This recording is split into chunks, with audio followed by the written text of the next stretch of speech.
Ég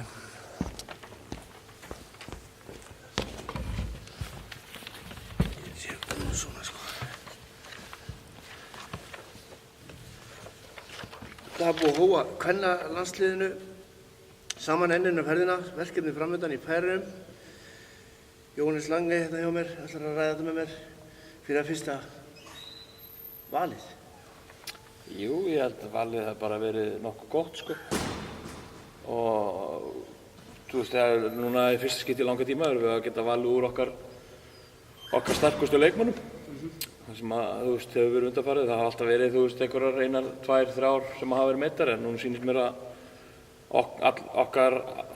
allir okkar stærstu og sterkustu leikmenn séu til reiðubúnir. Það er kannski svona ákveð bara lúxus vandamál sem að nýju þjálfarar svona fá að geta valið úr, byrja allar að velja úr okkar sterkustu Já, hóp. það skiptir öllu máli og það er líka bara fyrir þá að geta fá þetta tækifæri til þess að sjá okkar bestu leikmenn í aksjóni heldur að vera kannski og mynda sér skoðun út úr því heldur að vera kannski svona framöndir kannski verkefni alltaf að vanta 1, 2 skilur og kannski vera þá ekki með raunverulega styrk liðsins í hugan. Ef við berum þetta lið svona saman við þessi lið sem við erum búin að sjá undanfariðin á móti þar sem við töpum undankeppni á móti Frökkum og Þjóðverjum í leik þar á undan. Þetta er svona sterkari hópur af því leytinu við höfum fleiri mannskap að velja úr. Já. Samt erum við þarna að, það vantar pústa þarna finnst manni. Þú veist, það er engin Ramúne, engin Anna Úrsula, ef við tökum bara til dæmis þær 2. Já, það er kannski svona kemur kannski helst út af því að það náttúrulega hafa ekkert verið með, þú veist, svona fram í október, þú veist, Anna Úrsula náttúrulega var búin að hætta eða allavega einhverju pásu, byrjuði núna aftur í október, Ramúne náttúrulega var að glíma við í allt sumar þessi höfuðmeiðsl og mátti svo sem gat ekkert byrjað að æfa fyrir þarna undir mánaðamótin í október. Erum við kannski að sjá að hún sé bara detta út úr liðinu? Já, svo er það svo aftur spurning sko, hvort það sé kannski komið svo tímapunktur að aðrir taka við því kefli, skilur, og hvort það er líka bara hennar vegna, kannski treystir hún sér ekki í það heldur að vera í öllum þessum alþjóðlega bolta og öllu því og auknu æfingarálagi sem fylgir að vera í landslið. En hvað er þessi staða, vinstri skyttan? Man svona sýnist svona fljótlega og þetta sé kannski svo staða sem að við erum kannski veikastir. Já, vinstri skytta, við svo sem erum alveg í þokkalegum málum, þú veist, mér finnst líklegt að þó ég veit ekki, en svona með hvaða leikmenn eru hérna í hópnum, þá finnst mér líklegt að hann sé að hugsa Hrafnhildi Hönnu sem vinstri skyttu. Hann er með Karen. Það leikið hérna. Já, hann er með Karen hérna og svo er hann með Evu Björk Davíðs sem myndi telja frekar sem hann hugsi þá sem beina miðjumenn.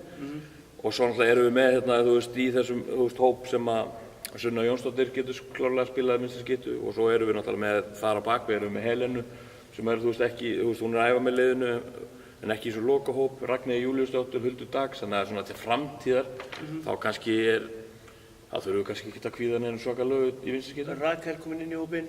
Rakel komin inn í hópinn, ég hugsa hennar hlutverk sem frekar hugsa sem varnarhlutverk. Svona ef ég ætti að giska á það og það er svona kannski það sem hún er búin að spila svona megninu til í Stjörnunni þannig lagað og þetta er náttúrulega líka að spila í sókn en ég myndi halda það að hugsunum með því að fá hana inn er að fá reynslu og hjálpa til varnarlega. Manni fannst fara rosalega mikið úr þegar bæði Florentína, Stansju fyrir markinu og Íris Björk. Já, ekki spurning, það er staðreynd að við erum í dálítið vandræðum með markvörslu. En ég hins vegar bjartsýnn á þetta í ljósi þess að Guðrún Ósk er náttúrulega í feiknarformi og búinn að spila þessa deild hérna fyrir áramót sko bara mjög vel og hún ætlar sér greinilega stóra hluti í þessu og það sést bara á því hvað hún er í góðu standi. Þannig að ég er bjartsýnn heldur en ég oft verið með við stöðuna. En samt sko allt öðruvísi markvörður en bæði Íris og Flóra. Ekki spurning og þú veist og við fáum svo sem aldrei þú veist þannig markvörn aftur að sérstaklega þá tala eins og Flóra er alltaf kannski svona einstæmi þar sem að hún er alltaf miklu hærri heldur en kannski þeir markmenn sem við að venjast í íslensku deildinni og með allt öðruvísi skóla á bakvið sig þannig að þú veist við hefum kannski ósanngjarnt líka með það saman.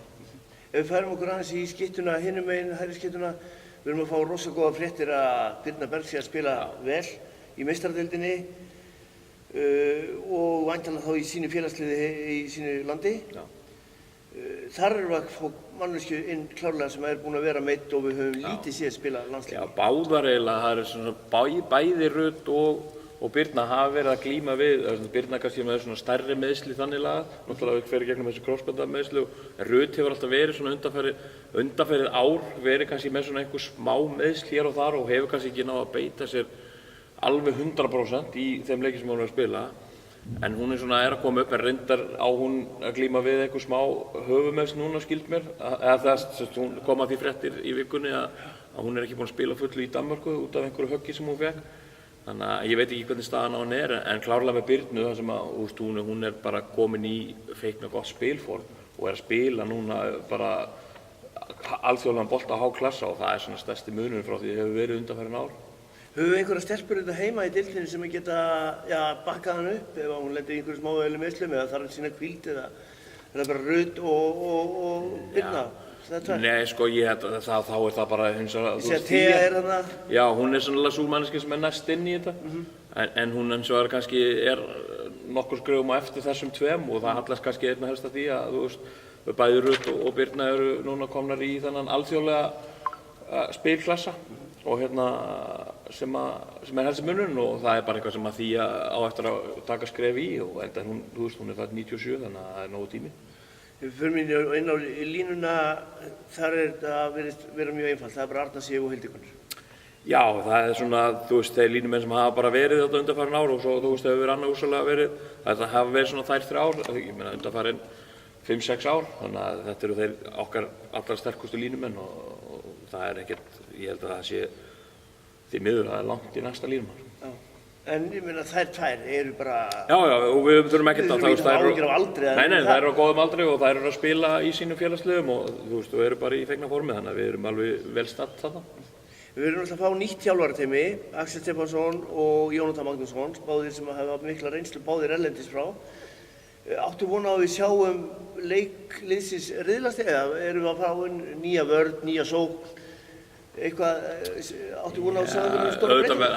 Nei, ég hugsa að vera ekki stórar breytingar í einhverju taktíka þannig, auðvitað koma nýjir menn alltaf með einhverju nýjar áherslur og sóknarlega en liðið hefur svo sem verið að spila margar útfærslur á varnarleik þannig lagað þegar undir stjórn Ágústar og Einars, þeir hafa verið að spila 6-0, þeir voru farnir í 5-1 og þeir voru að reyna alls konar útfærslur en sóknarlega, auðvitað koma kannski einhver ný kerfi og allt það en ég, kannski fyrst og fremst þegar breytingin að við nú erum að stilla upp okkar allra sterkasta lið og auðvitað verður einhver breyting á nálgun og svona verkefni og hann hefur svo sem alveg gefað það út Axel, hann ætlar að nýta sína reynslu og sem er bara sjálfsagt og eiginlega bara eðlilegt að hann ætlar að nýta sína reynslu úr norska umhverfinu.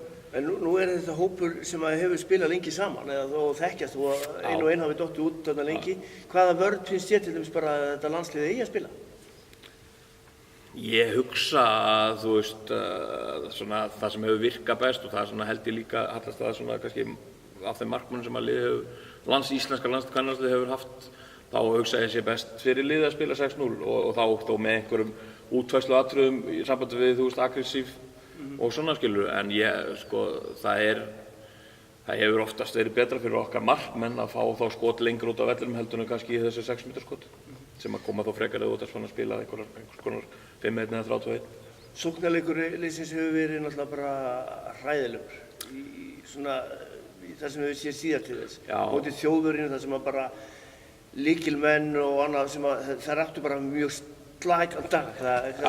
Það hallast kannski líka að því að við höfum ekki verið með okkar bestu leikmenn og við höfum hafa verið að kalla inn svona hinn og þessa til þess að prófa og liðið hefur einhvern veginn ekki náð að smella saman og það gerist þá yfirleitt og þá bitnar það á sóknarleikum þar sem að er gríðarlega mikilvægt að fólk þekki hvort annað og er vel samstillt. Hornamennirnir, við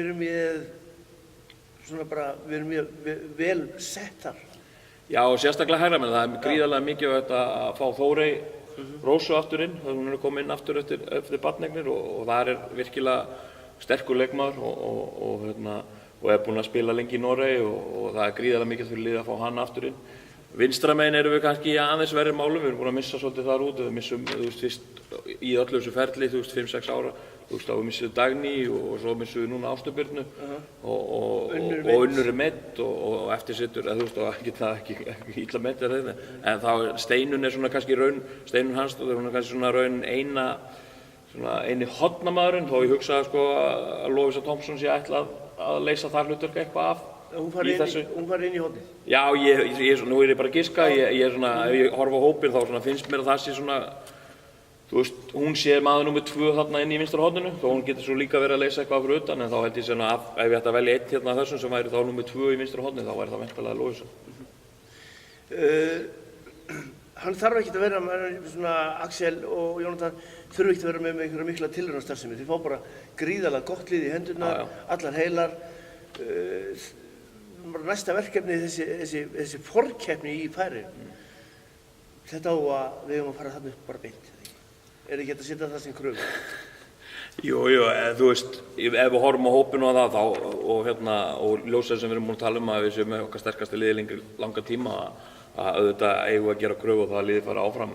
Þetta er sko Færeyjar og Makedónía. Já, ég svona helsta spurningamerkin að Austurríki virðist vera einhverju uppleið núna, þeir voru í smá öldudal en þær virðist vera að koma upp núna og svo Makedónía þannig að maður veit í raun og aldrei hvernig þær eru þegar þær koma til leiks. Þær geta verið mjög sterkar en það samt kannski svolítið núna undanfarin ár hafa verið frekar á niðurleið þar sem líka deildin í Makedóníu aðeins á niðurleið þannig að það eru bara eitt lið þar sem Vardar og það megin byggt upp af erlendum leikmönnum.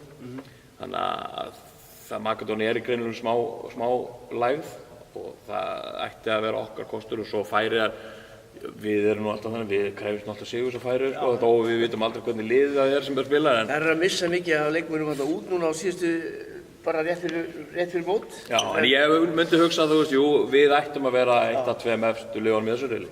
Sko Axel talaði það þegar hann tekur við liðinu og að ræða við okkur fjölmiðlamenn eftir að ljósta hann orðinn landsliðsþjálfari að hann segir þetta lið það á bara að vera eins og var hérna fyrir nokkrum árum bara áskrifundur að þessum stórmótum. Já, en það... Hvenær getum við ætlast til þess þá? Ég held að við getum aldrei ætlast til þess að því miður að kvennalandsliðið verði áskrifandi að mótum og við ættum raun og aldrei að ætlast til þess að einhver lið sé áskrifandi en það alveg ljóst að við erum það hjálpar okkur náttúrulega að þú veist, ef við komumst inn á mótið þá lendum við ofar í styrkleikaröðum og þá þurfum við ekki að fara í gegnum svona forkeppnir eins og núna og við, þú veist, gætum lent á móti mjög sterkum andstæðingi í svo play-offinu fyrir HM af því að við erum það neðarlega í styrkleikaflokk af því að við þurfum að fara í gegnum þetta en samanskapið það kostur að innan nokkra ára, ég held að gott að sé næsta eða sennilega þar næsta þá fjölgar liðunum úr 16 í 24 þannig að þá ætti að vera meiri möguleiki þannig að já, þú veist, en við skulum horfa á það í sögun að liðið hefur bara farið 3 svona stór mót og það gerðist í raun og á þeim tíma sem við vorum með svipað lið og þetta, þar sem allar voru heilar og allar okkar sterkustu leikmenn og það ég hugsa að síðast, það hreinlega bara þannig að síðast sem við höfðum þennan hóp allan kláran var sennilega í kringum Serbíu 2012. Síðan þá í þessi 4 ár hefur alltaf verið einhver svona smávægileg meiðsl einhvers staðar. Er þetta of stór krafa að fara inn á HM núna? Það eins og ég hef svo sagt að það veltur rosalega á því að móti hverju lendum í play-offinu, þú veist. Við getum ekki sagt neitt til það hvort við erum að krefjast þess ekki og fyrir utan eins og ég sagði að við eigum aldrei að geta gert einhverja kröfur á að liðið ná einhverjum árangri. Þannig að en þetta veltur rosalega mikið á því ef við komumst upp úr þessum riðli að hverju við lendum því við getum lent á móti liðum bara eins og Svartfjallalandi, þú veist, einhverjum af þessu topp liðum og þá þurfum við bara að meta stöðuna hvort það sé raunhæft eða ekki að komast í gegnum það. En liðið hefur sýnt að við getum ná góðum úrslitum móti þessu stóru liðum. Og það gerist bara síðan, 2011 á Brasilíu þar sem ég hreint og sagt ótrúlega sigrar náðust. En það sýndi liðið að þetta hægt. Kemur allir ljós, fylgir spennt með þessu stutt í stíða, fyrstu leikir bara í byrjunni þess? Já, bara næsta helgi. Hefur þið séð eitthvað af ykkur með það? Nei, ég hef ekkert kíkt á æfingar eða neitt, þannig að ég bara rekna með þetta sé í góðum höndum. Það bara byrjar á föstudaginn held ég, bara næsta helgi í Færeyjum, þannig að við bara verðum að krossa fingur og vonast þess að við verðum allan í pottunum sem þess að komast í umspilið. Segjum þetta gott. Takk. Var þetta ekki tímamóta? Þetta var tímamóta. Við þurfum að taka þetta allt aftur út af hljóðleysi. Nei, ég held að hafi sloppið.